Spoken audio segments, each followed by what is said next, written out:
Al-Fatihah timbang surah Ar-Rahmanir-Rahim. Bismillahirrahmanirrahim. আমি এই বিষয়ে কিছু বলবো না, একটি করে বলবো। আমাদের প্রধান ফ্যাসিস্ট আওয়ামী লীগের পতন হয়েছে, বাংলাদেশে একটি অবাধ সুষ্ঠু নির্বাচন হয়েছে। সেই নির্বাচনে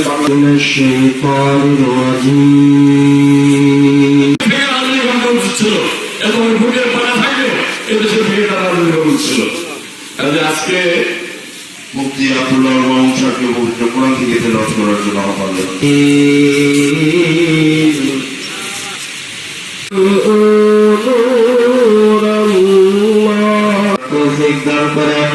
سبحان ربك رب محمد وعلى آل محمد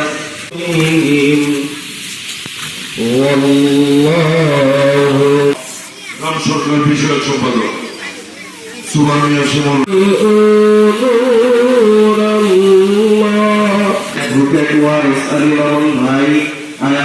আমাদের দেশকে পরিচালনা করতেছে রব্বুল আলামিন। আমার জিন্দগির তামাম গুনাহ খাতাগুলোকে মাফ করে দেন।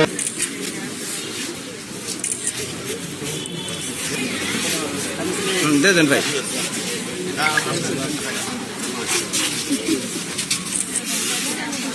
কাজে তাদের দুর্নীতি আচ্ছন্ন করার আমাকে আমরা আশা প্রকাশ করে তারেক জিয়ার নেতৃত্বে দেশের সুশাসন এর বিচার ব্যবস্থা সহ এদেশের মানুষের সকল প্রকার মানুষের সকল স্তরের মানুষের জন্য একটি সুখী সমৃদ্ধশালী এবং যে বাংলাদেশ গড়ে তুলবে এই জনগণেরই প্রত্যাশা। আমি আপনাদেরকে আহ্বান জানাবো, সুখে দুঃখে বিপদ আপদে এই এলাকার মানুষ সবসময় আমাদের পক্ষে দেখেছেন, আমাদের পাশে দেখেছেন। আগামী দিনগুলোতেও আপনারা আমাদের পাশে থাকবেন, আমি সেটুকু আমি বক্তব্য দীর্ঘায়িত করবো। আমি আল্লাহর কাছে শুকরিয়া করি, আপনাদের কাছে কৃতজ্ঞ যে আপনারা দুইবার পৌরসভায় আমাকে নির্বাচিত করেছিলেন, এইবার জাতীয় সংসদে নির্বাচিত করেছেন। এর আগে সিরাজ ভাই এমপি ছিল, মন্ত্রী ছিল। আমরা আমাদের সামর্থ্য অনুযায়ী যথাসাধ্য চেষ্টা করেছি জামাল উন্নয়নের পাশাপাশি এই এলাকার উন্নয়নকে সর্বোচ্চ গুরুত্ব দিয়ে কাজ করার জন্য। আগামী দিনেও সুযোগ রয়েছে, চেষ্টা করছি।